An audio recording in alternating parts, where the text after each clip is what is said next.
Pessoal, antes de nós retomarmos, só gostaria de lembrá-los do fone de ouvido, tá? Não esqueçam de devolver os aparelhos ao término, né, do dia.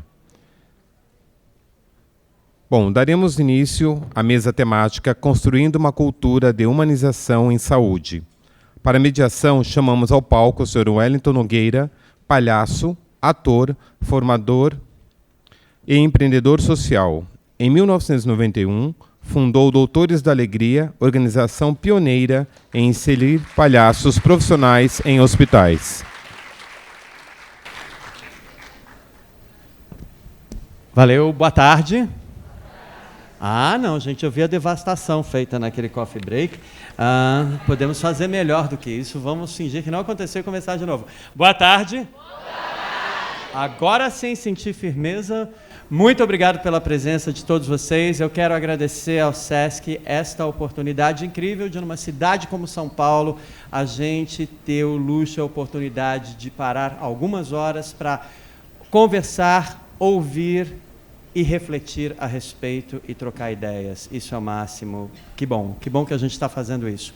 E então minha missão hoje é ser mediador, e eu então vou convidar os nossos dois apresentadores, e eu gostaria de dizer... peraí um pouquinho. Não, é aqui.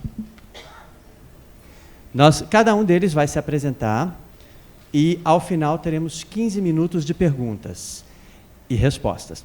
Então, eu vou pedir a todos vocês que façam as anotações das suas perguntas, e aí, ao final, e inclusive vocês que estão nos assistindo pela internet, por favor, façam suas perguntas para que a gente possa ter aqui uma ótima e riquíssima troca. Então, vamos lá. A nossa primeira convidada, ela vai, por motivos pessoais, ela vai precisar se apresentar e sair logo na sequência. Mas não é por isso que a gente não vai recebê-la com todo carinho. Ela é médica formada pela Universidade de São Paulo, com residência em geriatria e gerontologia e pós-graduação em psicologia, com foco em intervenções em luto. E ela é também especialista em cuidados paliativos, tendo sido responsável pelas políticas assistenciais em cuidados paliativos e terapia da dor no Hospital Israelita Albert Einstein. Eu quero convidar todos vocês para receber com o maior carinho a doutora Ana Cláudia Arantes.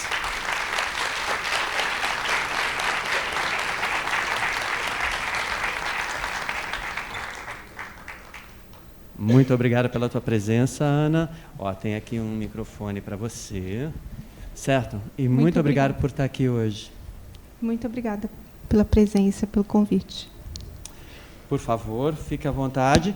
E eu gostaria de convidar agora ele, que é médico sanitarista, ele é doutor em saúde coletiva pela Universidade Estadual de Campinas, e ele é professor no Departamento de Saúde Coletiva da Faculdade de Ciências da Saúde na Universidade de Brasília, e foi coordenador geral da Política Nacional de Humanização no Ministério da Saúde entre 2011 e 2012. Meus queridos e minhas queridas, eu gostaria de pedir o seu carinho para receber aqui o Dr. Gustavo Nunes, que é o nosso outro apresentador e debatedor.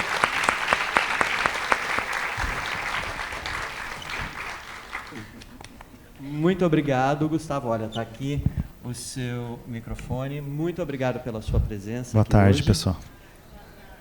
Então, meus queridos, Ana, nós vamos começar com você, e eu vou ter a inglória missão de trabalhar tempo aqui, mas a gente já conversou tudo, então agora o espaço é seu. Vocês podem apresentar sentados, se vocês quiserem usar o palco, se vocês quiserem ir até a plateia, eu adoro interações, então fiquem à vontade, tá bom? Eu vou tentar não te dar muito trabalho, vou pôr um cronômetro aqui.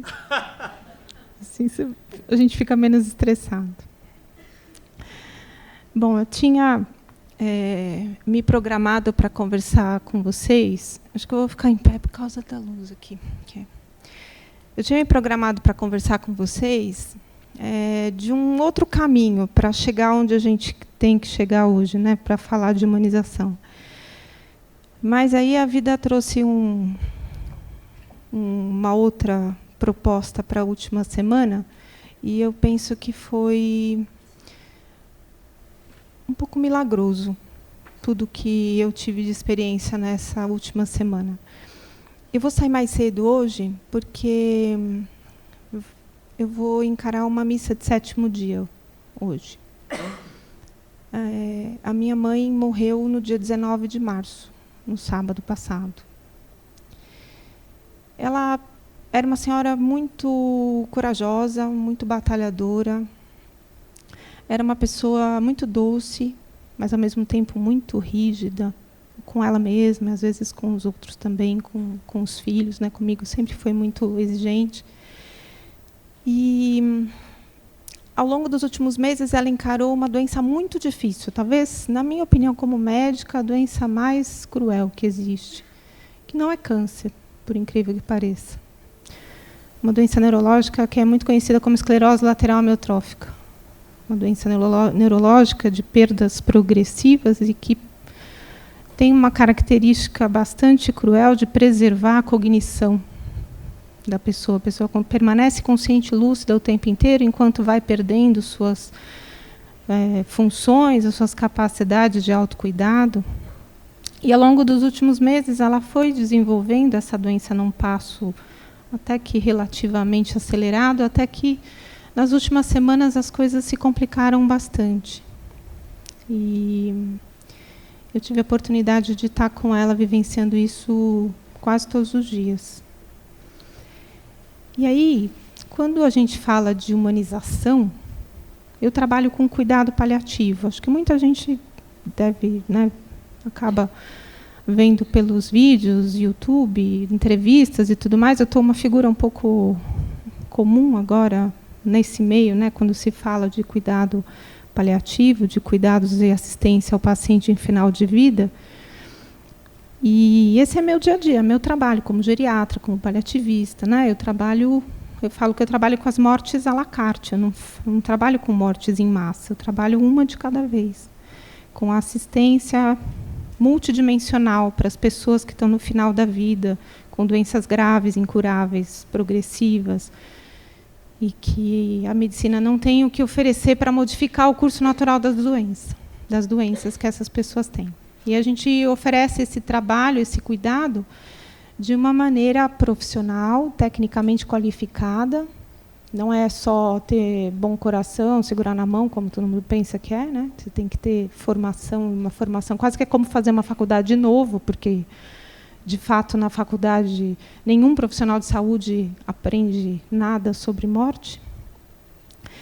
E aí, me deparando com esse dia a dia dentro do meu sangue, eu entendi qual é a grande necessidade que os profissionais de saúde apresentam nesse momento, nesse pedaço da vida do Brasil, em relação à assistência à saúde.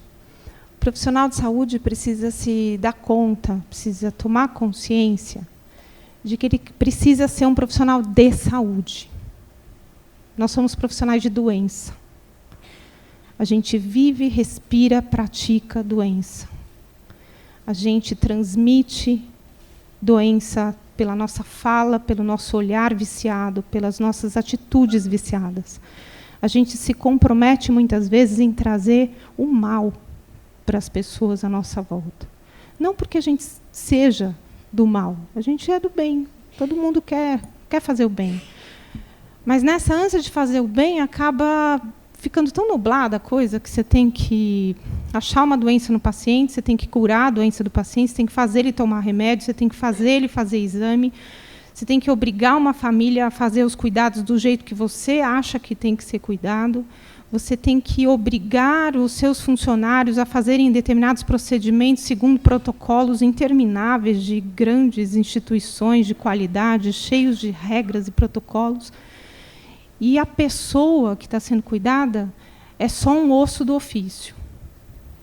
Sabe aquele termo que todo mundo fala assim, ossos do ofício. O paciente se tornou, para o profissional de saúde, um osso do ofício. Porque ele se relaciona com a instituição, ele se relaciona com o chefe, ele se relaciona com os protocolos, com os guidelines, com as regras, e ele não se relaciona com a única pessoa que importa na nossa escolha profissional, que é o paciente. É a única pessoa que importa, e é a única pessoa com a qual a gente não se relaciona. A gente colocou uma série de muros entre o que a gente quer fazer e o que o paciente precisa receber. O resgate, eu penso que o único resgate possível é o profissional de saúde se dar conta que ele é humano. E a humanização não é uma maquiagem, né? Você não se fantasia de humano. Você sai um sorriso, escova os dentes, põe uma roupinha clarinha, um vaso de flor na entrada, pinta a parede de verde, planta uma árvore na entrada da instituição e fala: somos humanizados. Isso é maquiagem. Para você falar de humanização, você tem que ter atitudes humanas, pensamentos humanos, comportamento humano. E eu vejo que o comportamento humano ele acaba aparecendo no profissional de saúde na hora do sofrimento. Então, é a hora que o profissional de saúde se depara com uma situação de grande sofrimento do paciente, de um paciente com o qual ele estabeleceu um vínculo. E aí, esse profissional de saúde se percebe humano, porque ele se percebe sofrendo por estar ao lado daquela pessoa que está sofrendo. E aí é nesse momento que o profissional de saúde pode perder o seu dom de cuidar. É quando ele espana, né? Quando tem o burnout, quando tem a fadiga de empatia, né? Chama fadiga de compaixão, mas está errado. É fadiga de empatia. Você se cansa de se importar com o sofrimento do outro. Você não aguenta mais ver o outro sofrer. E aí, a hora que você começa a sofrer porque o outro está sofrendo, é o único momento em que o profissional de saúde se percebe humano. Então, eu pensei que talvez para a gente acelerar um pouco nessa nossa conversa, nessa nossa reflexão sobre o que vai nos humanizar como profissionais de saúde, eu vou propor para vocês um pensamento bastante lógico e claro, que segue a linha da estatística. Linha prática da estatística. Então, não tem discussão, né? Não é uma filosofia que eu vou trazer aqui. No Brasil, no DataSUS, no último censo que apareceu, morreram 1.100.000 pessoas no Brasil. 1.180.000 brasileiros. Destes, 870.000 morreram de doenças crônicas, degenerativas ou câncer. Isso, traduzindo para o português real, acessível ao nosso dia a dia, de cada 10 pessoas desta sala aqui, 9 vão morrer de morte anunciada. Pressão alta, doença do coração, doença renal, doença hepática, câncer. Não é o seu paciente que vai morrer, você vai morrer disso. Não é a criança oncológica que você morre de pena. Você vai morrer disso. Você tem 9 chances em 10 de morrer desse jeito. Para piorar um pouco mais a realidade, pense em 10 pessoas que você goste, que você se importe. 10 é bastante, né? Pode ser que você não tenha nem 5. Que você se importe de verdade. Porque a gente pensa, né, que Facebook você tem 700 amigos, você tem muita gente, né? Mas não é. Se você conseguir 10 pessoas que você se importe, dessas 10, 9 vão morrer desse jeito. E vão cair na mão de profissionais de saúde, médicos, enfermeiros, assistentes sociais, psicólogos, terapeutas ocupacionais, fisioterapeutas, que não receberam preparo algum a respeito do que é cuidar de uma pessoa em grande sofrimento. Estas pessoas todas que fazem área da saúde treinam como cuidar de doenças. A gente não recebe nenhum tipo de orientação, de capacitação como cuidar de pessoas. E nós seremos cuidados por esses profissionais. São absolutamente inocentes e ignorantes no sofrimento que a gente vai estar experimentando. Não bastasse isso, nesse tempo que a gente ficar doente, então só uma pessoa vai ter aquela morte romântica que acha lindo, né? Morreu dormindo, né? Bala perdida, gripe suína. Né? Ninguém quer morrer de gripe suína, não é louco isso? Todo mundo quer, eu quero morrer rápido. Então, e está todo mundo desesperado para tomar vacina. Morre rápido, gripe suína. Uma semana de UTI está resolvido. Um instantinho. Não tem sofrimento. Imagina meses de cama, assim, um AVC, né? Você não se importa de comer porcaria, beber, fumar, você não se importa. Agora, pegar a gripe, você tem medo. Faz sentido, né? A nossa humanidade é um traço de personalidade bastante, assim, contraditório. E aí, essas 9 pessoas, eu acho que eu vou acabar nessas 9 também, né? Porque sempre que tinha, quando tinha que sortear um plantão a mais, era eu que pegava. Então, se era para um plantão a menos, e tinha 9 chances de pegar um plantão a menos, não era eu que era sorteada. Então, eu provavelmente vou ficar com a morte anunciada também.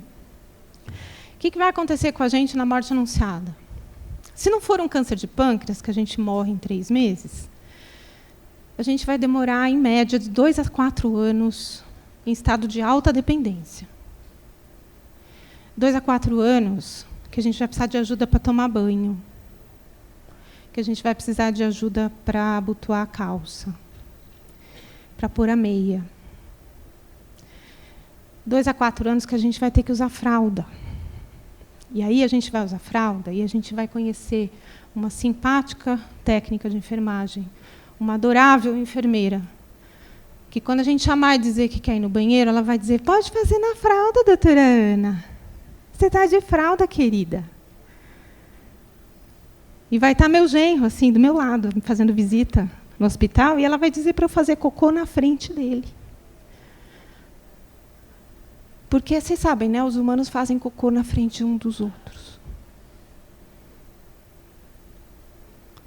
Essas atitudes humanas de evacuar, né? A gente evacua na frente das pessoas, assim, na fralda, coisa super comum que a gente faz, né? Essa atitude da enfermagem, do médico, o médico fala isso também, o psicólogo fala. O psicólogo está fazendo atendimento, vê que o paciente quer fazer cocô, ele fala, pode fazer. Você está de fralda.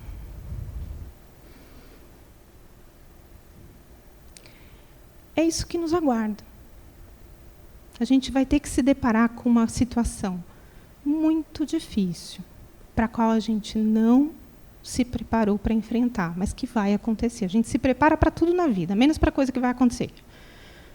Não é? A gente se prepara para casar, para ter filhos, para fazer 10 faculdades, 20 pós-graduação, um monte de curso, atravessa a cidade, pega avião, pega a chuva, vem dar aula, e a gente não se prepara para morrer. A gente não se prepara para o processo ativo de morte que todos nós vamos enfrentar.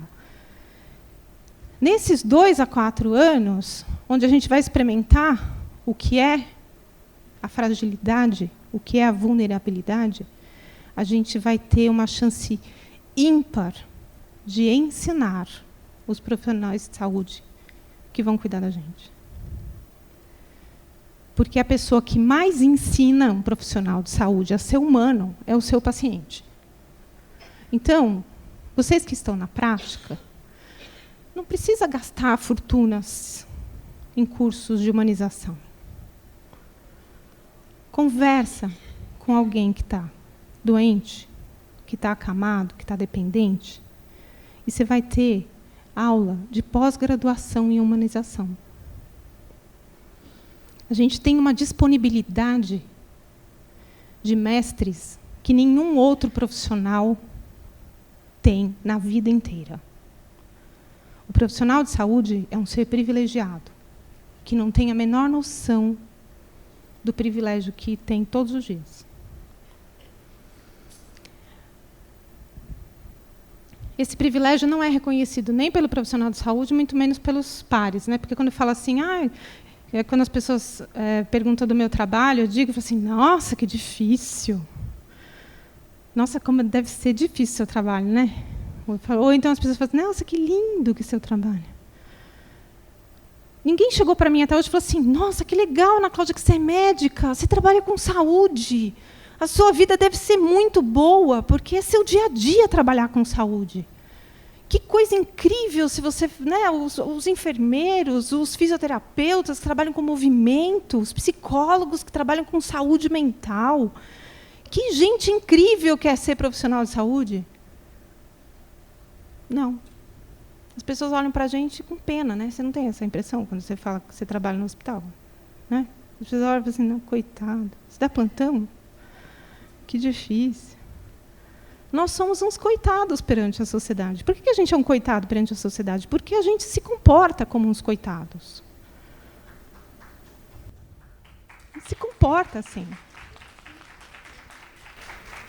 A gente não se apropria da incrível possibilidade de ser humano de altíssimo nível diante do nosso dia a dia. Não é fazer congresso, fazer simpósio, pós-graduação. Não é isso, gente. É cada plantão, um plantão nosso de cada dia. Você chega no hospital e fala assim, quem será que eu vou conhecer hoje? Chegava paciente novo para mim lá no hospice. O hospice é uma unidade de cuidados paliativos exclusivos. Eu trabalhei durante 4 anos no hospice do Hospital das Clínicas. É uma unidade que recebe os pacientes em fase final de vida absoluto. 10 leitos. Cuidei de 600 pacientes lá. Cada vez que chegava um paciente novo, que eu estava com residente, assim, vamos ver como é que funciona. Eu tenho uma versão inédita de um ser humano hoje, para conhecer, saber quem é, o que gosta, do que tem medo, o que quer fazer com o tempo dele. Tem pouco tempo de vida. Entre eu falar muito prazer e eu assinar o atestado de óbito, corria 15 dias. Por que eu sou tão legal? Por que a minha equipe é tão legal que aquela pessoa que está naquele quarto ali vai oferecer para nós o tempo dela, que é tão escasso? Por que eu estou valendo a pena? Esse tem que ser o pensamento do profissional de saúde, eu acho, sabe? Por que você é tão legal que você merece ser enfermeiro? Você tem que ser alguma coisa muito boa. Porque é o tipo de profissão que oferece para esse ser humano que escolhe a profissão da área da saúde um benefício que, existencialmente, a maior parte da população mundial não tem acesso, que é aprender o que é a vulnerabilidade humana, o que é a fragilidade humana, o que é a grandeza humana diante de todo o seu fim. É um absurdo o que a gente vê de ensinamento, de generosidade, de transformação, de superação no final da vida. Então, se vocês se acham, assim, penso, se alguém aqui botou a carapuça, eu sou um lixo, fica tranquilo, quando você estiver morrendo, a coisa reverte. Todo mundo tem sua chance. Não, pelo menos nos últimos 15 dias, a gente acelera o processo. Acelera, você evolui, é um absurdo que você evolui no final da vida. Então, fica tranquilo, tenta se esforçar antes um pouco, né, porque aí dá para aproveitar melhor o tempo, mas se não conseguir, paciência. O final chegará e vai ser de grande valia para todos nós. Ainda nessa questão de ser profissional da saúde, uma outra coisa que eu vejo também com uma certa frequência é as pessoas começarem a reclamar de eu não sei lidar com a morte. Eu não sei lidar com o sofrimento das pessoas. Eu falei assim, e onde você trabalha? Eu trabalho na unidade de oncologia pediátrica. Sei. Você fez faculdade? Você fez a especialização? Fiz a residência de oncologia pediátrica. Falei, puxa, então você escolheu ser médico, você escolheu a oncologia, você escolheu a oncologia pediátrica e você não sabe lidar com o sofrimento das crianças. Tem alguma coisa muito errada com a sua vida, não é com o sofrimento das crianças. não tem que fazer mimimi porque você dá plantão num hospital que as pessoas morrem e sofrem. Porque você escolheu essa profissão, caramba. Se você queria lidar com crianças saudáveis, trabalha na brinquedoteca do shopping. Vai trabalhar numa creche. Eu adoro criança. Aí você vai trabalhar numa unidade de pediatria, de oncologia, e fica no mimimi porque as crianças morrem. Mas era só uma criança. Era um grande mestre que você perdeu a chance de aprender, que a pessoa morre com 12 anos e deixa todo mundo pós-graduado em amor. Eu estudei 12 anos para ser considerada uma super especialista. Então, uma criança de 12 anos, quando ensina super especialista, você concorda? Mas morreu com 12 anos. Acontece. As crianças não deveriam morrer, mas elas morrem. E se você é o privilegiado que escolheu trabalhar com isso, então sinta o grande privilégio que é trabalhar com isso. A gente não se acostuma com a morte. Eu trabalho com isso há quase 20 anos. Essa semana, foi no domingo de Páscoa. Depois, minha mãe faleceu no sábado, dia 19, aí, domingo, anteontem. Encontrei uma moça que conheci faz pouco tempo. Ela me perguntou: Ana, eu tenho uma dúvida, posso fazer uma pergunta? Eu falei, claro. Assim, você está tão abatida. Achei estranho isso, porque você não está acostumada com a morte? Não é seu dia a dia? Eu falei, meu dia a dia. Eu trabalho com pessoas que morrem, realmente. Mas é que foi a primeira vez que a minha mãe morreu. Não me lembro dela ter morrido antes. Não deu tempo de eu treinar, sabe? E aí, hoje, pensando na expressão dela, ela não perguntou isso por mal, ela não é cruel. Ela só representou o que a grande maioria das pessoas que me viu chorando deve ter pensado. Eu falei assim, como que ela fica assim? Ela não entendeu, que era uma doença grave, incurável, sem perspectiva de controle? Eu só preciso de um tempo para conseguir lidar com o tamanho que eu fiquei agora, porque agora minha mãe ficou em mim, Eu sou o dobro agora. Meu pai morreu, ele ficou em mim. Agora minha mãe ficou em mim. Eu não me sinto falta, agora eu estou maior. E aí eu não estou meio cabendo em mim ainda. Eu preciso me acostumar com a ideia dela ser invisível, dela morar dentro de mim. É estranho, ela acabou de entrar. Ela está ainda se localizando dentro de mim, que lugar que ela vai ficar, trouxe os móveis, trouxe a história dela, trouxe a minha, que nós vamos dividir esse espaço aqui dentro. Como que vai ser isso? E aí eu fiquei pensando, nossa, a gente como profissional de saúde, as pessoas pensam que a gente está acostumado. E aí a gente também pensa que está acostumado, porque busca se distanciar do sofrimento do outro. A melhor forma de lidar com o sofrimento é através da compaixão responsável. Não é uma compaixão melancólica, mimimi, piedosa, assim, coitado dele. Isso não é compaixão. Compaixão é você respeitar o sofrimento do outro à altura do tamanho que aquela pessoa tem para enfrentar aquilo. Quanto maior a pena que você sente do outro, menor é a sua capacidade de trocar de lugar na cama. Então, quando você olha para alguém que você sente muita pena, é porque você jamais daria conta de estar naquele lugar. Então, na verdade, a pena tem que ser de você, porque aquela pessoa ela é muito maior do que você. E aí é você que está aprendendo. No final de um dia de plantão, quem tem que falar muito obrigado não é o paciente. É quem trabalhou para ele. Porque o paciente nos dá a oportunidade da gente mostrar para o mundo aquilo que dá sentido na nossa vida. Como seres humanos, não como profissionais de saúde.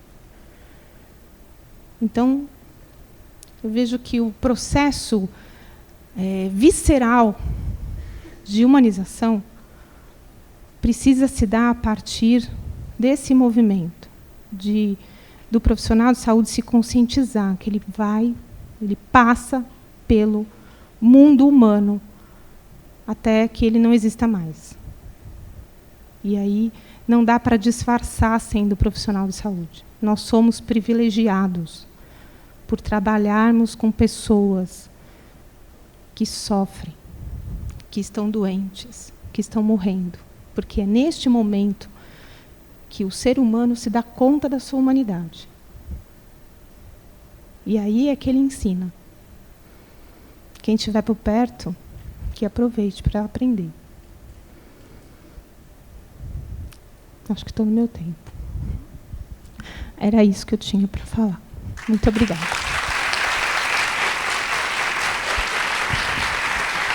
Muito obrigado. Doutora Ana Cláudia Arantes, muito obrigado. Hoje a gente está aqui nessa mesa falando justamente sobre a construção, né, de um pensamento, uma política, uma ação sobre a humanização. E a pergunta vem sempre, eu me lembro que quando eu comecei a trabalhar nos hospitais, a gente ouvia essa palavra, isso aqui humaniza o hospital. Da mesma forma, como você estava dando para nós essa oportunidade de pensar como a gente raramente se coloca neste lugar, né, de pensar sobre a morte e que a gente vai morrer e se colocar no lugar do outro justamente sem o sofrimento, sem achar que ele é um coitadinho, né? Então a gente ficava pensando o que é a tal da humanização. Isso é uma regra, é uma coisa que você aprende, como é que você aprende? E justamente quando a gente vê a complexidade desse tema, que é onde a gente está tocando, e o que você trouxe para nós, eu me trazia muito a arte do encontro, a grande oportunidade que a gente tem ao trabalhar na área da saúde, justamente de viver encontros potentes, encontros que têm, como diz o Spinoza, o filósofo, a vida é feita de encontros. E quando a gente se abre justamente para poder viver esse encontro e ser afetado e afetar o outro, como que a gente vê a vida de uma outra forma. Como você falou, uma pós-graduação não tem nada mais, não existe nada mais humano. E eu quero agradecer muito por você, nesse momento que você está vivendo da tua vida. A gente estava conversando antes, a morte é uma coisa que a gente só vive uma vez na vida. E a gente não para pensar nisso, né? E a Ana, eu quero te agradecer muito por ter vindo aqui, na sua total vulnerabilidade, compartilhar com a gente teu conhecimento, tua emoção, tua experiência, e por ter promovido para a gente essa oportunidade de reflexão. Muito, muito, muito, muito, muito obrigado. Eu quero convidar agora. Eu só precisava esclarecer para vocês por que eu consigo estar aqui hoje. A minha mãe, ela recebeu cuidados paliativos. Nos últimos 10 dias de vida dela, ela recebeu o cuidado paliativo na integralidade.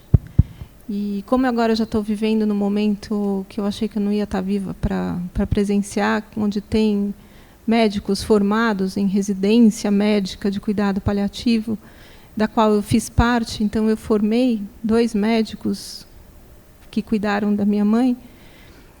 Ela recebeu tudo o que eu sempre ofereci para todos os meus pacientes, ela recebeu tudo. E a família dela recebeu tudo, eu também recebi. E aí eu posso dizer que, nesse momento, eu só tenho que me ocupar de abrir espaço para a mudança que ela fez, para que ela veio morar aqui dentro.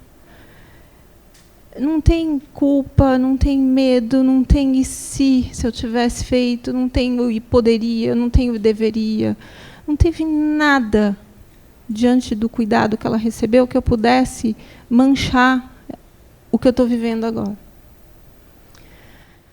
A enfermeira que cuidou dela, as cuidadoras, as técnicas que estavam com ela, honraram a escolha de cada um de ser profissional de saúde. A minha mãe, ela soube ser cuidada. Essa é uma outra coisa que eu acho que era bom comentar. A gente vai dar trabalho, né? Então, lembra que a gente vai ficar de 2 a 4 anos, então a gente vai dar trabalho. Às vezes chega no consultório para mim, pessoas, né, um idoso, uma idosa, chega para mim e fala assim, doutora Ana, eu não queria dar esse trabalho que eu estou dando para os meus filhos. Eu falei assim, bom, então vamos para a página 2, porque você está dando trabalho. E deixa eu te avisar, você vai dar mais trabalho. Então, já que você vai ser uma mala, seja uma mala de rodinhas, né? Porque vai dar trabalho. Então, não fica nessa, de novo, não vai para o mimimi, não queria dar trabalho, vai dar. Se programa para dar trabalho. Mas dê um trabalho que as pessoas gostem de fazer. Isso foi o que aconteceu com a minha mãe. Ela era muito gostosa de cuidar.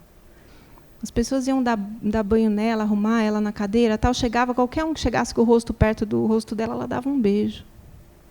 Você ia arrumar, dava comida para ela assim, ela pegava a mão da pessoa assim e dava um beijo, agradecia, falava, está uma delícia. Tudo ela pedia por favor, ela agradecia, ela falava que eu perguntava para ela assim, mãe, está tudo bem aqui? Ela falou, está tudo ótimo, filha. Estou muito bem, que bom que você veio hoje também. Ela não cobrava, assim, puta, ontem você não veio. Ela falava, que bom que você veio hoje também. Então, ela soube dar trabalho. Aí fica fácil você cuidar de uma pessoa que sabe dar trabalho. Então, vocês já podem pensar nisso também. Se vai dar trabalho, seja uma pessoa gostosa de cuidar, porque aí todo mundo vai ter prazer de cuidar. Você não vai ficar reclamando que ninguém cuida de você direito. E aí, nesse tempo que ela recebeu esses cuidados, eu pude ver como essas pessoas se realizavam cuidando da minha mãe. E as pessoas diziam, nossa, é tão gostoso vir a trabalhar e cuidar da sua mãe. Eu pensei, nossa, quantas pessoas a minha mãe curou, né? Que estavam tão infelizes no dia a dia, tal, de fazer um trabalho, né, meio mecanicista e tal.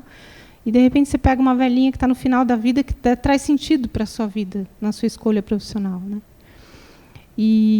Então, eu posso estar aqui porque ela recebeu esses cuidados. Mas eu sei que a minha mãe fez parte de um grupo muito pequeno de privilegiados no país que tem acesso a isso.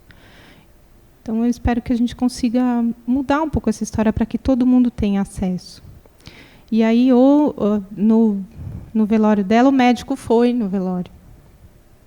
E a hora que eu vi o Sérgio lá, eu entendi o que as famílias sentem quando eu vou no velório. Quando eu fui abraçar ele para agradecer, eu entendi o que as famílias sentem quando abraçam os médicos e querem agradecer. No dia seguinte que ela morreu, eu quis ligar para a Laura, que era a neurologista dela. A Laura não estava em São Paulo quando teve o velório. Eu estava muito aflita para dar logo 8 horas da manhã, porque eu queria ligar para a Laura para agradecer. E aí eu entendi por que as famílias me ligavam logo no dia seguinte que o paciente tinha morrido para agradecer. Porque eu vivi a ansiedade de querer ligar logo cedo. E é muito grande o que eles sentem pela gente quando a gente faz o melhor que a gente pode fazer. Então, é por isso que eu consigo estar aqui hoje, meio embargando a voz, assim, graças aos profissionais de saúde.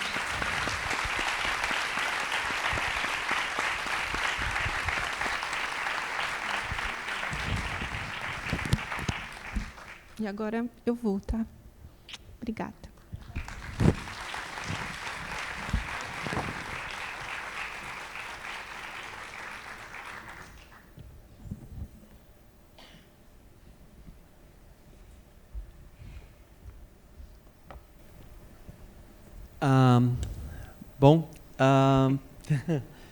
Eu quero agora convidar todo mundo para justamente acompanhar a doutora Ana Cláudia agora nesse momento. Ela está indo para a missa de 7º dia da mãe dela, que esteve presente aqui o tempo todo nesse nosso encontro.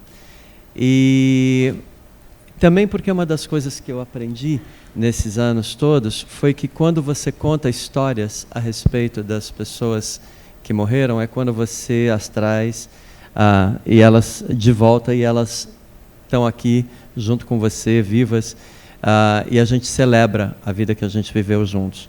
Então, nesse clima, eu vou pedir para todo mundo mandar uma grande vibração muito linda para a doutora Ana Cláudia, para todo mundo que está nos assistindo, para todos nós que estamos aqui, porque isso é um encontro potente. E, nesse espírito, eu quero convidar o nosso próximo palestrante, o Dr. Gustavo, que vai falar para nós da humanização pelo aspecto da filosofia. Certo, doutor? Vamos começar por aí. Justamente, eu trouxe aí um pouquinho do Spinoza e a arte do encontro, que eu acho que ela é a coisa mais... É a porta de entrada, né, da relação médico-paciente, da relação da gente com a saúde. E como eu acredito que a gente tenha se tornado analfabeto relacional. Como a gente reduziu nossa capacidade de olhar e enxergar o outro, de escutar o outro, de se relacionar. E o pior disso, né, a pobreza de olhar e de escuta e de relação que a gente dá para o outro, em primeiro lugar, a gente dá para a gente mesmo. Então, e que para mim isso faz ser tão importante a gente aprender a olhar, ouvir e se colocar no lugar do outro. Estamos aí. O palco é seu. Se você quiser ficar aí, se você quiser conversar com o pessoal. Vamos ver como é que vai rolar aqui, né, pessoal? Bom, boa noite já, né? Eu queria... 17h52. Eu queria agradecer muito a possibilidade de estar aqui hoje. Eu aprendi muito o tempo que eu tive aqui. Cada vez mais, né? Eu acho que é um encontro, para mim, bastante profícuo. Numa área que eu não participei de muitos encontros, né? Enfim, estou aprendendo muito aqui hoje. Então, eu queria agradecer ao Wellington, queria agradecer a Ana Cláudia, a organização do evento, por ter me convidado assim, né, a participar no meio de figuras tão especiais. Eu acho que o que a gente viu aqui, acabou de presenciar, né, é algo que emerge quando alguém é amado, né? Alguém que não é amado não é capaz de fazer o que ela fez aqui hoje. Eu acho que é uma grande questão, né? Pensar o que há de potente na morte para nós. E isso tem tudo a ver com o tema da humanização, e acho que a fala da Ana Cláudia trouxe elementos fundamentais para essa reflexão. Eu escolhi fazer uma entrada mais conceitual, não só porque sou professor universitário, dou aula na graduação, na pós-graduação, na saúde coletiva lá na UNB, mas porque eu acho que está faltando fazer filosofia, né? Eu acho que a gente está vivendo um cenário bastante triste, né, da nossa sociedade, em especial aqui no Brasil, mas não só. O Dr. Alex, que acabou de falar, falou da questão da migração, né? Uma verdadeira tragédia mundial essa discussão da migração, uma coisa anunciada, né, que a nossa sociedade não consegue resolver. E acho que nesse mundo conturbado que a gente está vivendo, está faltando a reflexão teórica, a reflexão filosófica, a reflexão ética, né? Porque, sobretudo, as grandes mudanças elas só podem ser sustentadas se elas ocorrem dentro das pessoas, né? E eu acho que a Ana ilustrou isso muitíssimo, né, na fala dela aqui agora há pouco. Eu queria começar a minha fala com um pequeno exercício. É um exercício,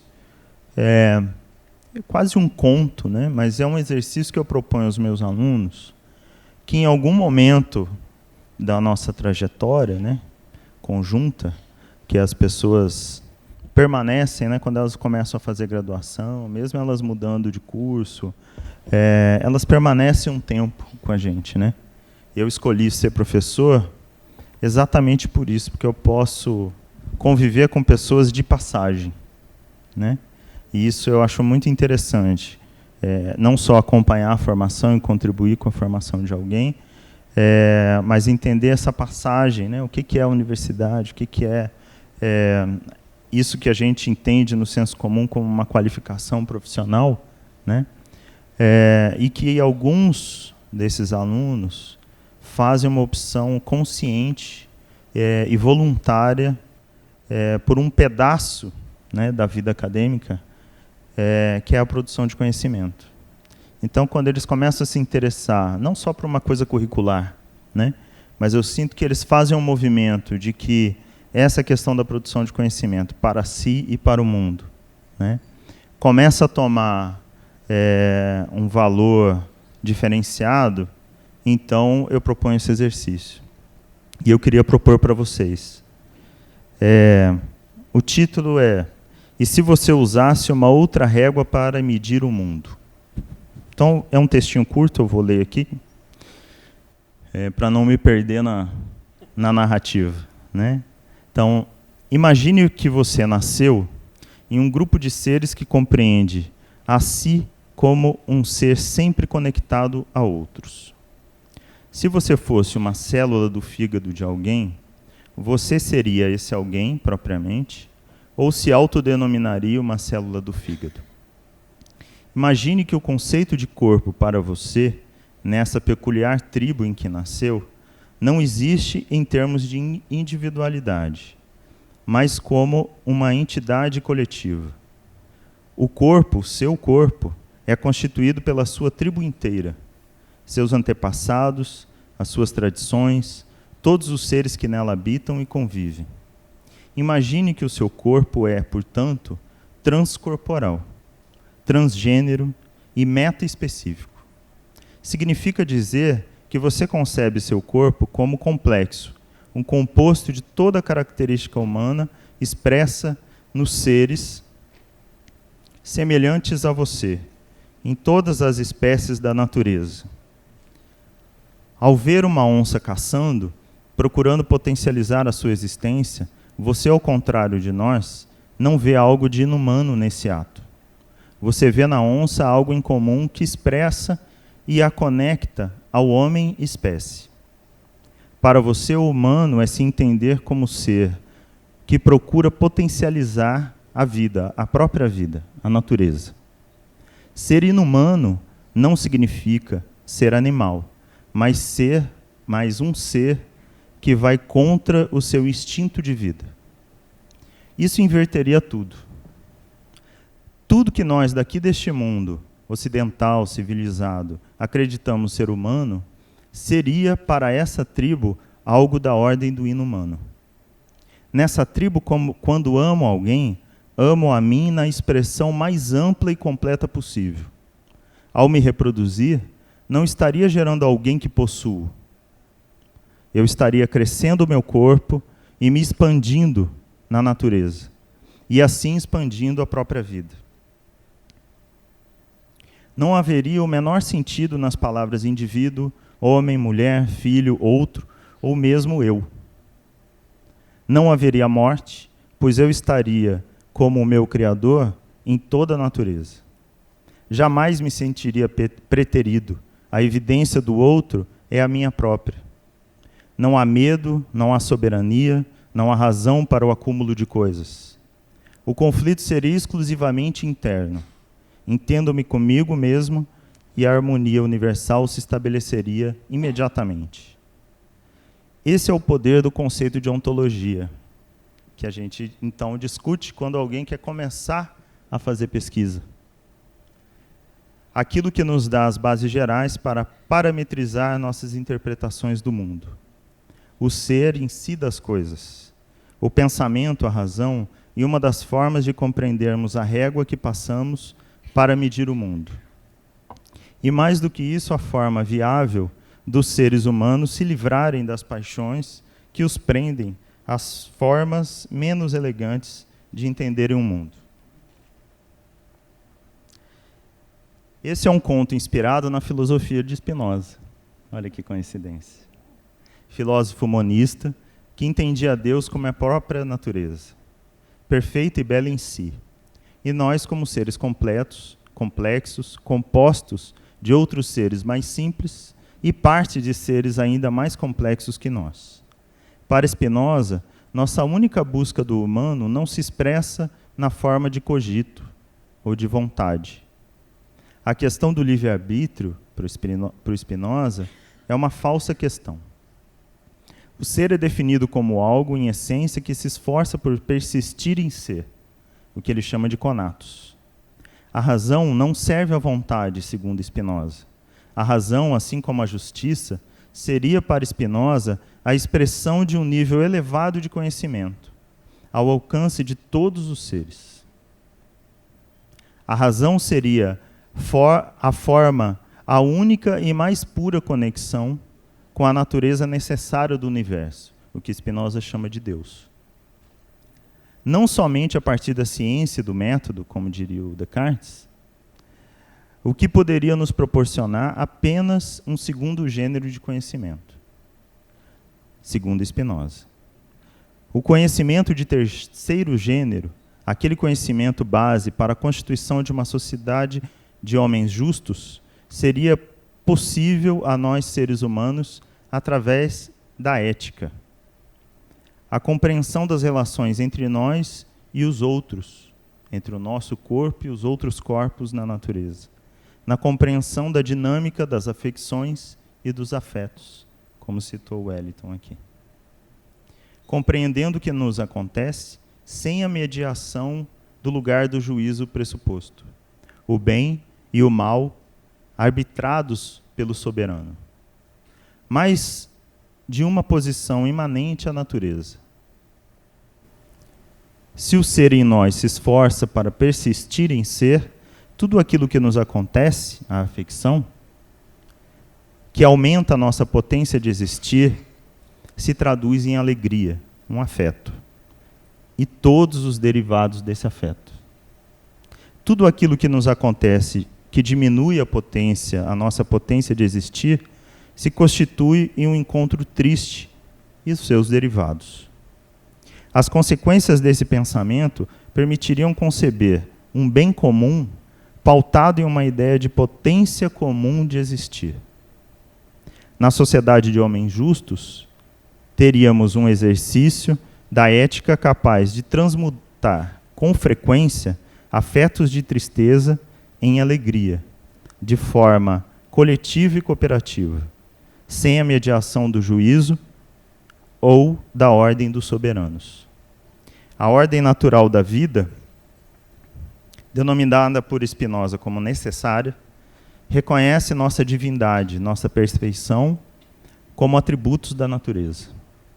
O exercício rigoroso e cuidadoso da ética nos qualificaria para acessar níveis mais elevados da razão, o que nos faz mais perfeitos, o que não nos faz mais perfeitos, mas apenas e tão somente mais potentes para fazer dessas linhas necessárias à natureza da vida expressarem sua máxima potência e, portanto, a máxima alegria. E esse é o conceito de felicidade do Spinoza. Então, esse preâmbulo eu queria usar como provocação, né, para a gente iniciar, ou para alguns retomar, né, a problematização do conceito de humanização. Humanização do quê? Né? Humanização das práticas, humanização dos humanos, né, como você colocou na sua fala, das práticas de saúde, educação, das práticas sociais. Eu acho que a gente pode traçar, né, nessa história de discussão, em especial nos últimos 30 anos, da humanização, em especial no campo da saúde, né, porque a grande questão no âmbito da saúde, não só na saúde pública, né, tem sido a discussão da desumanização do atendimento, da desumanização da relação profissional de saúde usuário, cliente, paciente, né? E isso tem ensejado muitas discussões, publicações, discussões acaloradas, né? Formação de tribos, times, inimigos, né? Escolas de pensamento a respeito do que seria a humanização na saúde. Mas eu acho que se a gente fizer uma linha referencial em que o que se analisa dessas práticas é o paradigma, a demarcação ética, estética e política, né, que está em jogo, talvez então a gente consiga delimitar algumas distinções entre práticas de humanização. Sobretudo, quando o objeto do que se quer humanizar são as pessoas ou as práticas. Né?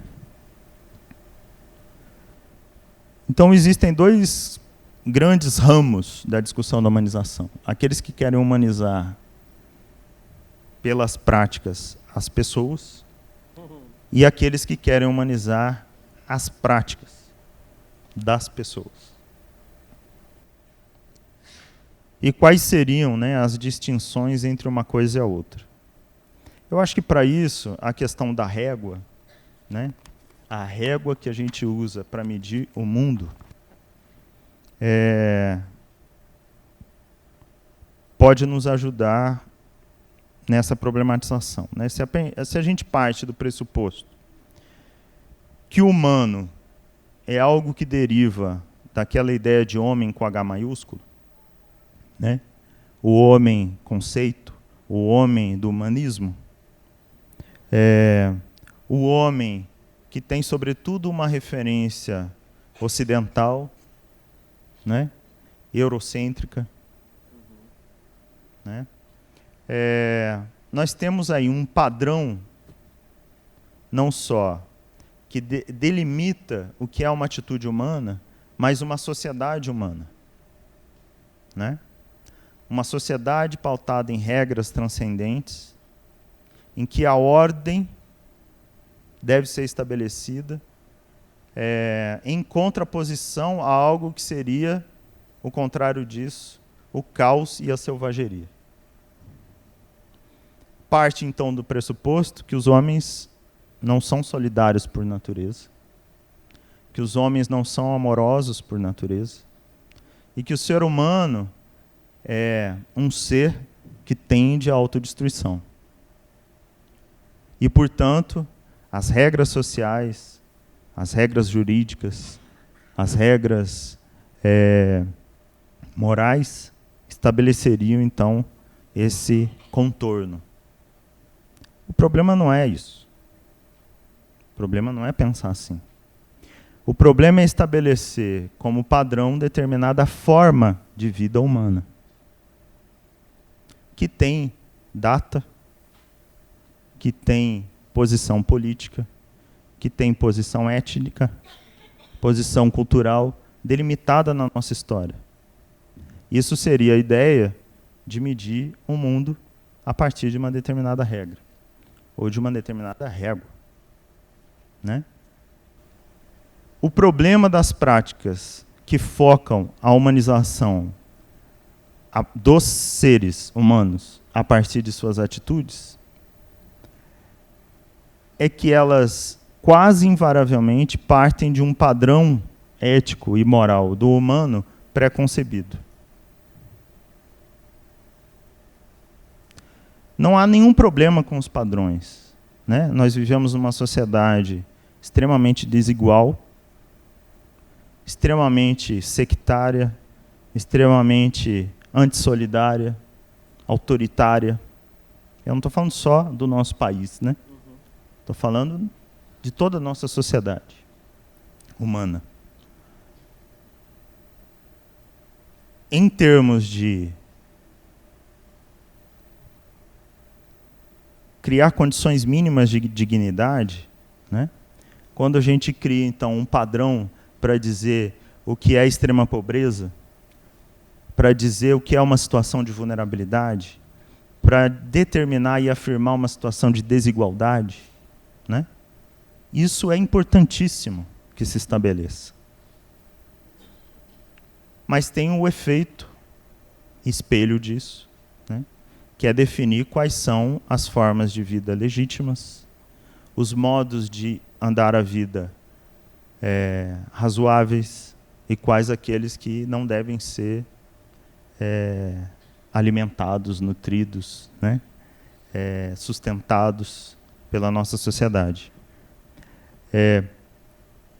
Então, para mim, esse seria o problema das práticas de humanização, que tem como foco um certo padrão do que seria a prática humanizada.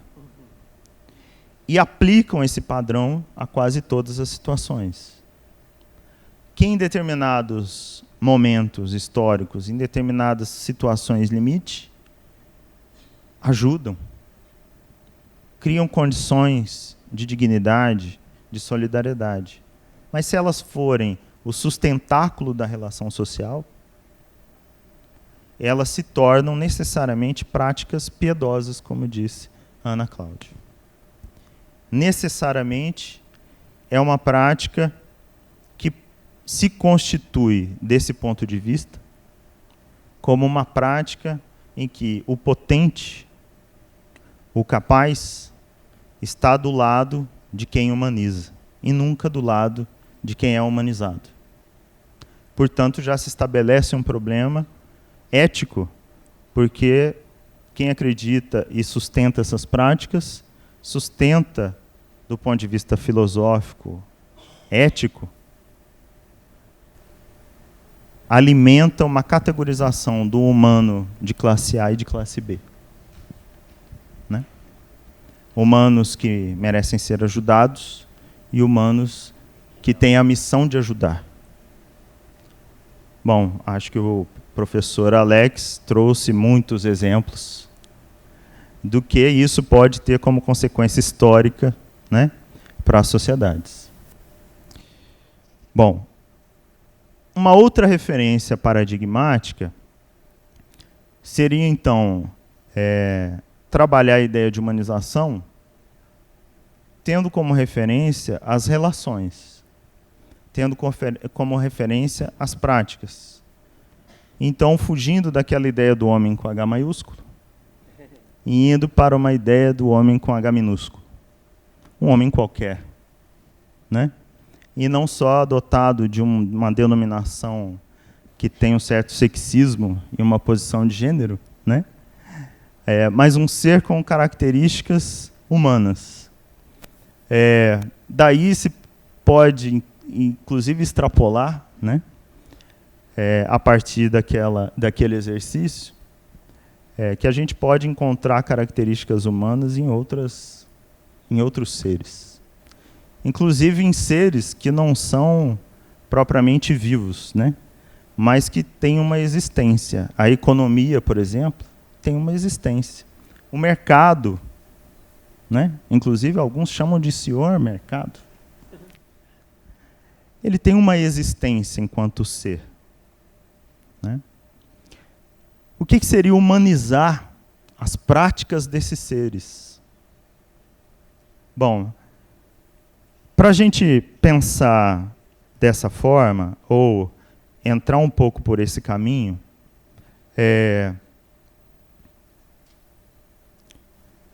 e aí eu vou usar um pouco mais de exemplos do campo da saúde,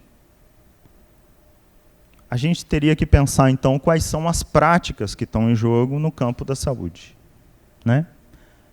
Então, as práticas de atenção, as práticas assistenciais, as práticas de cuidado, as práticas de gestão no campo da saúde. Né? Alguns autores, inclusive, se posicionam dizendo que há uma inseparabilidade entre atenção e gestão, cuidado e organização de serviços de saúde, né? Entre fazer clínica e fazer política. E essa inseparabilidade é colocada como uma posição ético-política. Ou seja, eu não posso pensar a prática assistencial isolada da forma de organização institucional dessas práticas. Seria como eu atribuir a um profissional de enfermagem que está lá atendendo as pessoas no acolhimento, né? A sua postura comportamental, o único elemento em análise da humanização. As condições de trabalho que esse enfermeiro ou enfermeira está submetido, as relações de precarização do seu contrato de trabalho, as questões relacionadas aos direitos, né, as relações de trabalho e produção, as questões relacionadas à sua formação, como a Ana Cláudia colocou aqui. Né? Será que eu consigo recortar, né, a atitude, só o elemento atitudinal, só o elemento comportamental dessas práticas, desses profissionais de saúde, para então delimitar o que seriam práticas humanizadas?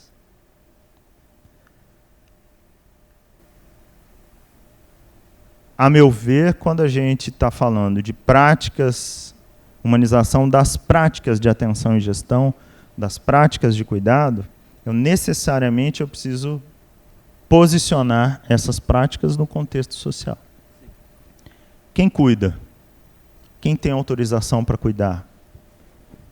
Quem é legitimamente delegado a cuidar na nossa sociedade? Quem é reconhecido como cuidador? O que é prática assistencial na saúde? Quem está habilitado a exercer essas práticas?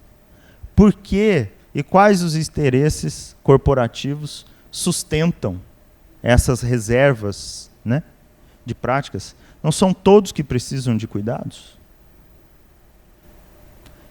Com maior ou menor intensidade? Não são todos que têm interesse na saúde? Então, por que a saúde é um mercado?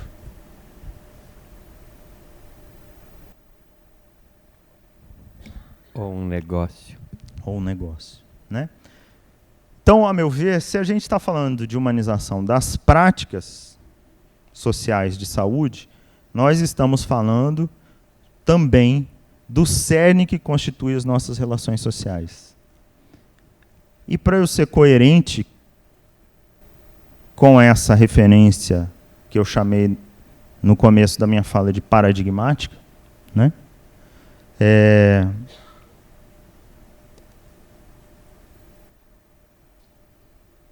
A afirmação de um processo de humanização das práticas sociais de saúde implica na afirmação de posições, né, ética, política e estética, de como essas relações devem e podem se dar. Então, aquele que pratica as práticas de saúde ou que gere as práticas de saúde, no movimento que faz de propor a humanização das práticas, se implica com uma referência de sociedade. E aí a gente chega no momento que a gente está. Né? O que é que sustenta a minha queixa do atendimento à saúde? O que é que sustenta a ideia em nossa sociedade, né, de que há responsabilidades que são individuais, responsabilidades que estão na ordem do privado e responsabilidades que estão na ordem do público. E essas responsabilidades da ordem do público, na nossa sociedade, sobretudo no Brasil, viraram sinônimo de responsabilidade do governo. Né? Então, a empreiteira vai lá, compra o terreno, loteia o terreno, constrói um monte de prédios, né? Vende os apartamentos, as pessoas compram os apartamentos, e aí descobrem que não tem capacidade hídrica suficiente para servir os apartamentos, que não tem rua suficiente para dar conta do trânsito, que não tem engenharia de tráfego, que não tem escola perto, que não tem saneamento, que o esgoto que sai daquele prédio está poluindo o rio, que não tem capacidade de coleta de lixo, que não tem processamento dos resíduos que saem daquele prédio. Aí, tudo que é consequência em termos de responsabilidade passa a ser do governo. É o governo que não faz, né? É o governo que não conserta a rua, é o governo que não faz o saneamento. Só que houve uma agregação de lucro na hora que se constrói o prédio, né? E a nossa legislação libera, então, você lucra, extrai, né? E depois deixa a responsabilidade pública com o governo. E todo mundo concorda com isso, né? A mesma questão se transfere para o campo da saúde. Tudo aquilo que é derivado, né, de um suposto direito que ainda estamos construindo, a saúde, passa a ser, então, obra e responsabilidade do governo. Então, nós cooperamos com uma tradição que expropria os nossos conhecimentos tradicionais de produção de saúde, que deslegitima os saberes tradicionais comunitários de produção de saúde, que reserva mercado a alguns seres habilitados, supostamente habilitados, eu acho que é a fala da Ana Cláudia, coroa, né, esta questão. Supostamente habilitados para o exercício de ações de saúde, não conectamos mais as práticas comunitárias de convívio, de arte, de religiosidade com a produção de saúde, de espiritualidade com a produção de saúde. E isso fica relegado ao nosso convívio privado, quase que individualizado. E tudo, então, que não funciona, né, acaba confirmando, então, a tese de que estamos num país que criou um sistema único de saúde totalmente inviável, né, totalmente fracassado e que não dá conta do recado de cuidar da vida e da saúde das pessoas. A mesma coisa nós fazemos com as escolas, né? A gente não educa os filhos, a gente terceiriza para as escolas, né? E quando alguns pais, então, querem retomar a responsabilidade de educar os filhos, eles são processados, são denunciados, né? Então também existe uma força que impede que você protagonize a cena das produções sociais, coletivas e públicas. Por isso que eu acho que está faltando filosofia. Eu acho que encontrar uma identidade a culpar não vai nos levar a lugar nenhum. E está escancarado isso na nossa sociedade hoje, né? O que está acontecendo politicamente no nosso país é um total contrassenso, né? Uma total hipocrisia, uma total falta de senso ético. E nós não discutimos mais ética, né? A ética não é o exercício da relação de produção social. A ética, segundo a grande mídia, é sinônimo da moral. Respeitar as leis, respeitar as regras de convívio social, né? Para o Spinoza, a ética é o exercício de abandonar tudo aquilo que nos ensinam como bem e mal. A ética é o exercício de autoconhecimento. A ética é um exercício de autoconhecimento tendo por base a relação com os outros. Não há nada mais nobre do que o exercício ético. E isso não tem absolutamente nenhuma ligação com aquilo que a gente acredita como moral, que a gente conceitua no senso comum como moral, que, aliás, não é moral, né? O que a gente conceitua na nossa sociedade hoje, no senso comum como moral, na verdade é um conjunto de regras, né, que só serve ao hipócrita. Porque quem sustenta as regras não pratica as mesmas regras. Então, isso não é moral. O que funda a moral é a coerência dos atos. Então, também não há moral. Num contexto como esse, como que a gente pode pensar a humanização como uma base de regras atitudinais, né, de cuidado das pessoas? Quando eu falo atitudinais, é aquilo que morre no comportamento. É o sorriso, é o ser cordial, né? É ser carinhoso, que é importante. É importante. Mas eu acho que a fala da doutora Ana Cláudia traz um elemento a mais. A humanização tem a ver com o aprendizado, tem a ver com aquilo que os gregos chamavam de ascese, com a produção de si, com o reconhecimento das suas faltas, das suas dificuldades, né?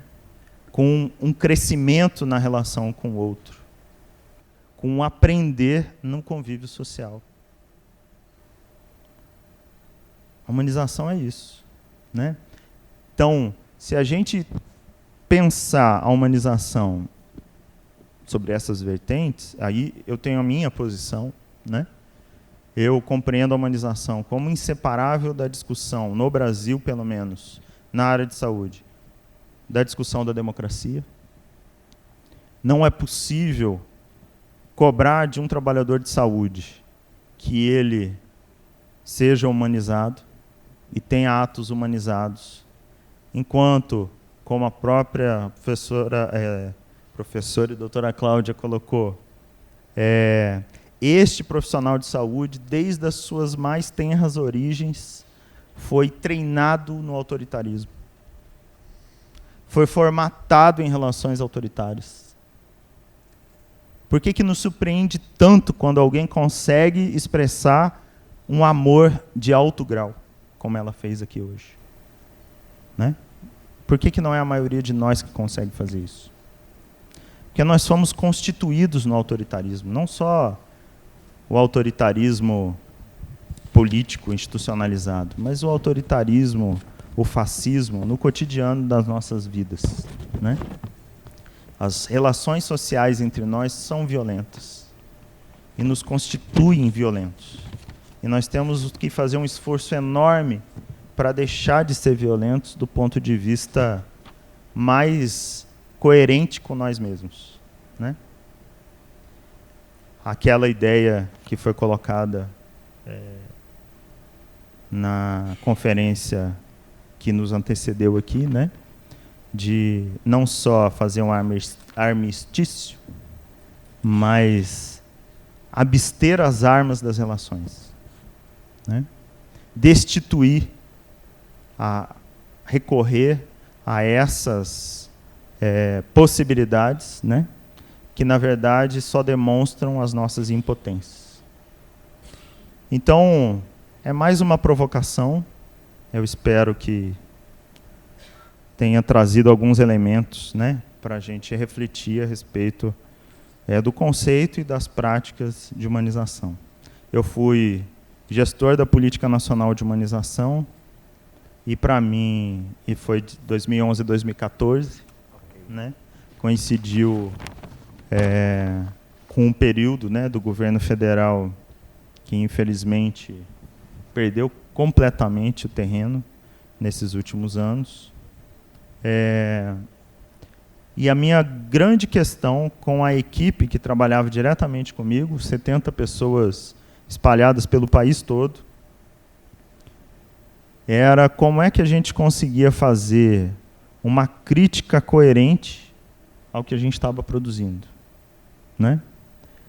E como a gente produziria, junto com as redes sociais que a humanização constituiu nos 15 anos de Política Nacional de Humanização, os coletivos nos territórios, nos estados, nos municípios, como é que a gente ia superar esse conceito sintoma da humanização para uma posição revolucionária da humanização, né? pensar, a partir das práticas cotidianas do trabalho em saúde, a problematização da nossa própria sociedade. Né? A problematização do que a gente faz no cotidiano uns com os outros. Perfeito. Que, para mim, é a única saída para a gente equacionar essa nossa disputa que estamos vivendo atualmente, de que sociedade, né, vai persistir nas próximas eras. Obrigado, pessoal. Valeu. Muito obrigado, doutor Gustavo. Olha, nós já temos 2 perguntas aqui, e eu também queria acrescentar uma pulguinha aqui. Os hospitais, quando a gente está falando de humanização da saúde, e principalmente assim, a gente não tem como não conectar com o hospital. Os hospitais nascem nas igrejas e nos campos de batalha. Nas igrejas para salvar as almas. Então, a piedade, o dó, né, porque piedade e dó não faz nada por ninguém, gente. É só dar a impressão, a ilusão de que a gente entendeu o sofrimento do outro, mas não entendeu, não. É uma ilusão. O entender é quando você consegue se colocar no lugar do outro e justamente não ter dó, mas se abrir para aprender com ele. Então, o hospital nasce no campo de batalha, o que é exército, então é super hierarquizado, é medieval, e a gente tem também todo esse aspecto, essa herança do dó, da comiseração. Então, assim, a gente está lidando com uma herança muito grande, muito forte. Será que tem um jeito da gente começar tudo de novo, redesenhar essa história toda a partir de saúde, redesenhar essa instituição a partir de cultivo de saúde? E dentro disso, eu quero trazer a pergunta da Helena para nós dois, que ela gostaria de saber sobre a atuação dos agentes potencializadores da humanização na saúde para além dos hospitais, porque eles são potencializadores de vida, certo? Muito obrigado pela sua pergunta, Helena, maravilhosa. E a Sandra manda a seguinte pergunta: o senhor acha que nós estamos no caminho para transdisciplinaridade na questão da humanização em saúde? Então, temos 2 ótimas perguntas. Galera que está na internet, por favor, façam as perguntas. Vocês que também que estão aqui, façam suas perguntas. E é com você, Gustavo. Acho que eu posso comentar, né? Porque são questões bastante complexas. Eu acho que e elas têm uma relação, né? De fato, a constituição do hospital, né, como instituição, o Foucault, vários autores, né, mas eu gosto da relação histórica do hospital com o presídio e com o manicômio. Né? Okay. Eu acho que são relações teóricas e conceituais e sociais que foram produzidas por alguns pensadores que trazem bem o cerne da questão. Né? Nessas instituições, o poder que se constitui para a tomada de decisão e definição dos destinos de quem está lá dentro, ele é um poder do tipo soberano, do tipo soberania. Ou seja, tem alguém que concentra poder e é capaz, então, de determinar a vida de outros. Né? Determinar mais ou menos. Numa instituição total, como diria o Goffman, determinar tudo, inclusive a identidade, desconstituir a identidade humana.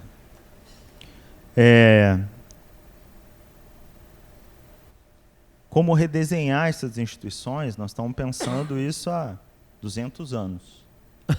Né? Enquanto sociedade, nós estamos em termos de pensando evolução, isso é 2 minutos. Há 200 anos por aí. Mas, até juntando com a questão da Helena, eu acho que a grande chave está em a gente desterritorializar, ou seja, não pensar as ações e a potência da discussão da humanização só encarnada naquilo que a gente conhece como a tradição da organização de uma instituição de saúde. Né? Sim. Que, como já foi dito aqui, é a instituição de doença. O hospital não é o lugar de produção de saúde, é um lugar de tentativa, né, pelo menos pressuposta, de livramento da doença. Ou de controle da doença. Mas eu acho que também essa dicotomia saúde e doença também não explica bem o fenômeno, né? Que quando a gente vai olhar para isso como prática social, se revela em vários campos, no campo político, na educação, né? Nas relações de trabalho e produção. A fábrica reproduz as relações de hierarquização tanto quanto o hospital. O poder é do mesmo molde. A relação social é calcada no mesmo molde, né? A relação entre os estados soberanos, entre as nações, né? Também é pautada por essa questão do poder soberano. Eu acho que a grande questão aí, a questão chave, é que nós temos atualmente condições diferenciadas para fazer essa discussão e transformar essas práticas, na medida em que há toda uma Constituição belíssimamente explanada e reconstruída aqui pelo professor Alex, dos direitos. Uhum. Então, não é a mesma coisa você pensar a saúde como bem, como algo que se concede, e pensar a saúde como direito.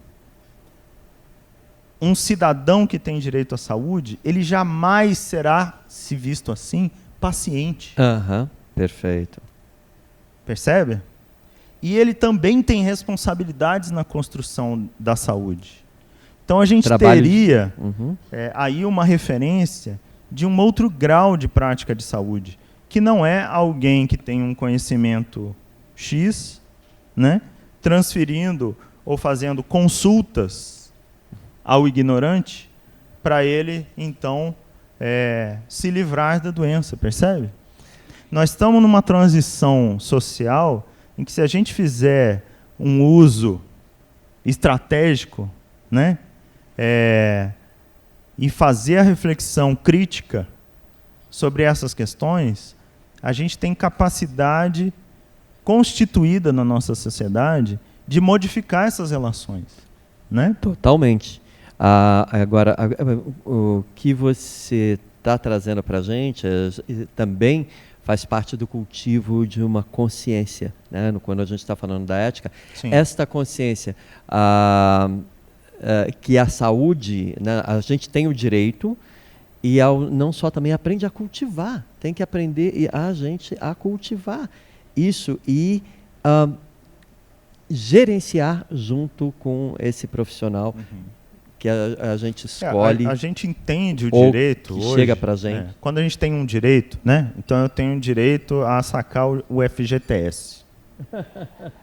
Né? Então, sob determinadas condições, eu tenho direito de ir lá e sacar o meu fundo de garantia para financiar a minha casa, minha moradia. Né? Não é desse direito que nós estamos falando. Né? É de outro grau, é de outra espécie de direito. O direito à saúde implica em pensar a relação, por exemplo, de prática de saúde entre um profissional de saúde e um cidadão que não é profissional de saúde, né? Mesmo em assimetria de conhecimentos, né? Em uma relação compartilhada de produção de saúde. Não tem saída. Se for uma noção de cidadania, o médico, o enfermeiro, compartilha os seus saberes com o usuário. Yes. Ele não manda em nada. Ele compartilha os seus saberes. Ele compartilha o seu conhecimento. Ele compartilha as suas posições e as suas experiências. Por isso que ele aprende e se potencializa. Se ele é o que sabe e o outro é o que não sabe, não há relação de cidadania. Não. Né? Portanto, desnivelado. Também, a meu ver, do ponto de vista conceitual, a produção de saúde num contexto de direito à saúde é uma produção transdisciplinar. Respondendo a outra questão. Porque não há soberania de um saber sobre o outro. Do ponto de vista nem prático, olha, eu sou médico. Eu sou médico. Eu fiz uma das das graduações de medicinas mais bem conceituadas da América Latina. E eu tenho absoluta certeza que a medicina, a ciência que eu aprendi, não é de longe a mais potente para produzir saúde. Eu tenho certeza absoluta disso. Tanto é que, quando eu preciso me tratar, eu não uso a medicina que eu aprendi. Muito obrigado por abrir seu coração aqui assim. Muito obrigado por esse posicionamento. De uma certa forma, e eu gostaria, porque eu estou sentindo assim uma necessidade muito grande, quando a gente está tocando nesse assunto, como que a gente faz esse download? Como que a gente traz isso, né, para o dia a dia? Mas a questão é muito complexa. E a Socorro, ela manda para o senhor a pergunta, que o senhor já está respondendo, mas nós temos aqui agora encerrar esse nosso encontro. Então, e essa pergunta é possível humanizar o profissional de saúde na graduação ou na pós-graduação, se ele não teve uma formação humanitária, que não aprendeu no convívio social ou na escola a ser humano entre parênteses? A gente está dentro desse desafio, inclusive quando você fala justamente a situação, a relação hierárquica você vê reproduzida na empresa, na fábrica, né? Quer dizer, onde começa e onde termina esse tal de hospital? Pelo que eu vejo, não tem limite. A gente não sabe onde começa e acaba. As estruturas estão doentes, vamos dizer assim, não estão cultivando saúde. Então, nessa história toda, ao mesmo tempo enquanto está acontecendo, a gente está tendo que consertar o avião voando. Existe um caminho, ou é possível, aonde que a gente pode começar a se agarrar para tentar começar a fazer mudanças dentro das nossas realidades? Cada um de nós que está aqui, que vai voltar para os nossos trabalhos. Então, eu acho que uma questão que, na minha experiência, é muito viva, né? Uma coisa que a gente conversou um pouco antes de vir para cá. Quando a discussão da humanização vira um departamento, a sua fala, né? Quando a humanização vira um departamento, é o começo do fim, aí a minha fala. Ou seja, a institucionalização da humanização como um programa, né? Um lugar instituído em que tem alguns que têm a função de humanizar práticas de outros, né? É uma visão impotente. Por quê? Porque essa mudança paradigmática nas práticas, ela não pode acontecer, e ela jamais aconteceu, sem a mudança ética paradigmática do sujeito. Percebe? Todas as experiências que nós estudamos na Política Nacional de Humanização, quando eu cheguei na Política Nacional de Humanização, ela estava fazendo 10 anos. E nós começamos, né, nos servimos de estudos anteriores e sistematizamos algumas produções e experiências de longo prazo, né, da política de humanização. O que a gente aprendeu? Que aquilo que tem o dispositivo mais potente proposto pela política de humanização, que tem maior efeito transcendente. Efeito transcendente é quando você toca num ponto e ele tem efeito cascata em outras questões, né? Para transformar as práticas de um serviço, de uma organização concreta de saúde, um hospital, um centro de saúde, uma clínica, né? Seja qual for o serviço, sabe qual é? Não é o acolhimento. Não é a discussão de caso, que é muito potente. Não é fazer a festa de aniversário das pessoas. Sabe o que é? Colegiado de gestão. Constituir um espaço formal em que os trabalhadores assumem espaço de participação efetiva na organização do serviço. Sabe qual é? Quando a gente vai estudar a fixação dos profissionais de saúde, na atenção básica, por exemplo, Não se enganem. Trabalhar no pronto-socorro é barra pesada. Trabalhar no hospital é barra pesada. Agora, trabalhar na atenção básica, lá no centro de saúde, que todo mundo... O postinho, né? Que todo mundo chama de postinho. Esse é o lugar mais complexo e que demanda a maior capacidade subjetiva das pessoas. E sabe o que mais faz o profissional de saúde fixar? Fixar quer dizer permanecer mais tempo trabalhando naquela mesma unidade, naquela mesma equipe? Não é o salário é a quinta causa. Não é as condições estruturais a quarta causa. Não são a presença de insumos básicos, toalha para secar a mão, sabão para lavar a mão, ter luva. Essa é a terceira causa.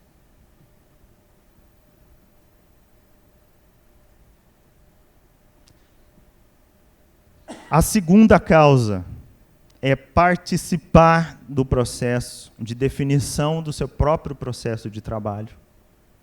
E sabe qual é a primeira causa? Trabalhar em equipe. E estar trabalhando com um coletivo de colegas em que eu me identifico e eu tenho confiança. Essa é a primeira causa de fixação de um profissional de saúde. Então não é a sua índole, não é o seu comportamento, não é o seu nível de treinamento, percebe? Embora sentir-se apto à tarefa é a principal causa de não rotatividade. Deu para entender? Uma coisa é fixar, outra coisa é rotatividade. Então, estar apto à tarefa, sentir-se seguro para a tarefa, é uma das principais questões que te faz sair de um lugar. Não estar seguro para exercer a sua tarefa. Mas o que te faz ficar é fazer parte de um coletivo. Portanto, eu me nego a acreditar, me nego a acreditar que não tem nada a ver as formas de organizar, de fazer gestão, o nível de democracia de uma organização, o nível de participação efetiva, a permissão, inclusive, institucional, o estímulo para você compartilhar os seus saberes, que isso não tem nada a ver com humanização. Humanização é fazer uma sala bonita, pintada, pôr um atendente vestida de aeromoça, o que é ridículo. Ridículo. Então você vai lá na periferia, as pessoas estão morrendo aos baldes, aí você monta uma unidade pintadinha que não acolhe ninguém e põe lá uma moça, para atender as pessoas e cordialmente falar: se dane, não, aqui não tem, vai para a UPA. Eu acho que não dá mais para conviver com isso. Eu concordo com você, eu não acho, eu tenho certeza. Eu acredito que justamente a gente evoluiu. Então, eu tive a oportunidade de ler uma pesquisa muito boa chamada A Crise dos Médicos Deprimidos, da doutora Ofra Levy, se não me engano, onde ela mostra que os médicos americanos hoje pela primeira vez chegaram em meio a meio, homem e mulher, mas os jovens médicos fizeram a escolha de não ir para o consultório privado e ir para a prática da saúde da família, e que eles se sentiam muito mais muito mais apropriados da sua escolha profissional, porque nesta condição eles trabalhavam transdisciplinarmente e eles viam os resultados concretos deste acompanhamento, o que lembra muito a China. A China pagava aos médicos das comunidades, quanto menos o médico fosse usado, mais ele ganhava, porque sinal que ele estava fazendo um bom trabalho e mantendo a saúde daquela galera toda. Então, foi muito interessante. E quando você resgata o coletivo, justamente, não é aquela relação, por favor, o que eu faço da minha vida? O que eu faço com a minha saúde? Essa relação oracular. Mas encontro, conexão, escuta, olhar. Gente, doutor Eu quero agradecer muito a presença, a atenção e as perguntas de vocês. Eu quero agradecer muito a colaboração aqui hoje, trazendo para nós esse conhecimento e essas reflexões. Eu quero mais uma vez agradecer e cumprimentar o SESC por fazer esse encontro, para que a gente possa se preparar para a conferência do ano que vem. E eu quero pedir um aplauso para toda essa galera que fez, para todo esse coletivo que fez esse encontro acontecer. Certo? E que a gente continue essa conversa. Essa conversa não pode parar aqui. Inclusive agora é hora de happy hour, então vamos tomar alguma coisa e conversar. Mas assim, essa conversa não pode parar aqui, meu povo. A gente tem que continuar conversando e ir para ação. Conversando e ir para ação.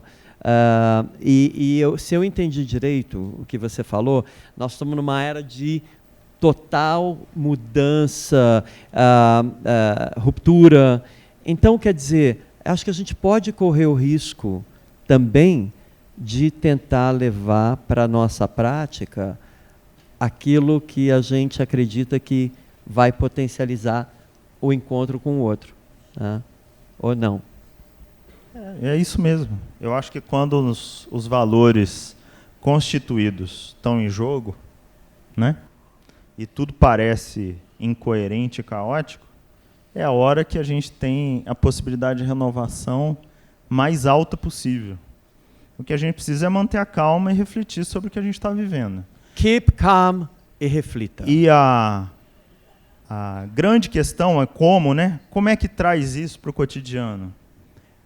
O que eu faço, o que eu tento fazer, é promover redes. Então, é não ficar sozinho, estar sempre conectando com as pessoas. E a gente tem milhões de mecanismos de fazer rede hoje. Rede, né? Que legal. E fazer roda. Sentar e conversar. Sentar e trocar impressões. R ao quadrado, rede valores, e roda, gente. Né?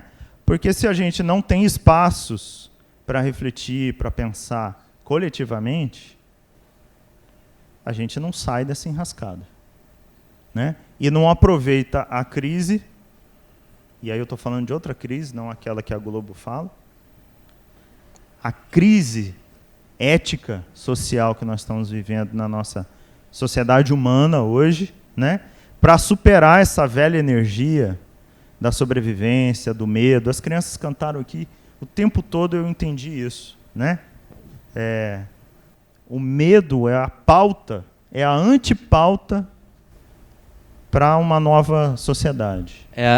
Justamente, né? Então, é o contraponto. Viver pautado no medo é o que está nos levando a esse buraco sem fim, né? A isso sem solução.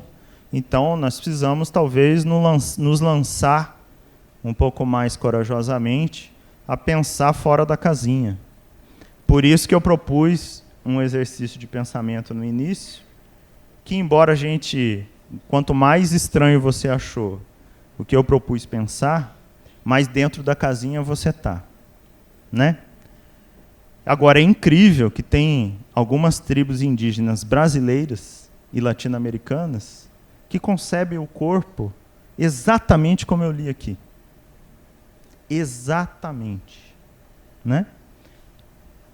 Imagina que existem sociedades que muitos de nós chamamos de primitivas, que superaram de longe os problemas sociais que a gente tem hoje. E nós estamos matando essas pessoas, exterminando esse conhecimento.